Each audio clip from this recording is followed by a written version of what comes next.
वैश्विक स्तर पर प्लास्टिक का इस्तेमाल बहुत तेजी से किया जा रहा है। सरकारों द्वारा कई बार नियम बनाने के बाद भी प्लास्टिक पर रोक लगाना मुश्किल हो रहा है।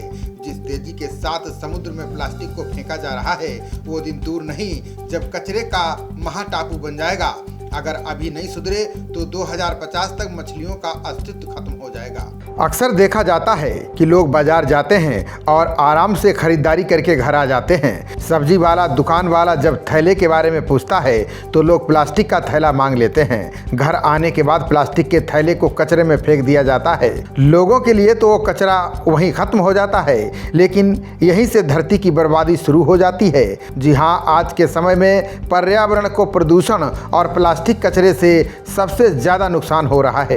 केंद्र सरकार ने भारत में कई बार प्लास्टिक पर रोक लगाने की कोशिश की। हर बार सख्ती होने के बाद कुछ दिनों के लिए दुकानदार प्लास्टिक का इस्तेमाल रोक देते हैं, लेकिन जैसे ही सख्ती कम हुई और मामला ठंडा हो गया, इसका इस्तेमाल धड़ल्ले से शुरू हो जाता है।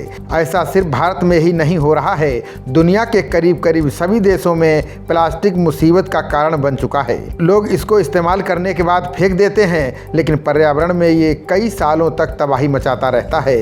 ये कभी गलता नहीं है। हाल ही में ऑस्ट्रेलिया की पर्यावरण मंत्री तान्या प्लीवर्क ने पर्यावरण में हो रहे बदलावों पर दुनिया का ध्यान आकर्षित किया है। तान्या के मुताबिक जिस स्पीड से प्लास्टिक को समुद्र में फेंका जा रहा है, उससे 2040 तक उसमें बड़ा सा टापू बन जाएगा। इसका साइज फ्रांस जैसे देश से कई गुना बड़ा होगा। महासागर के तल में प्लास्टिक का अंबार लगा हुआ है। कई देश अपने यहाँ का कचरा इसके पानी में डंप कर देते हैं। एक बार भी समुद्र में रहने वाले जीवों के बारे में नहीं सोचा जाता।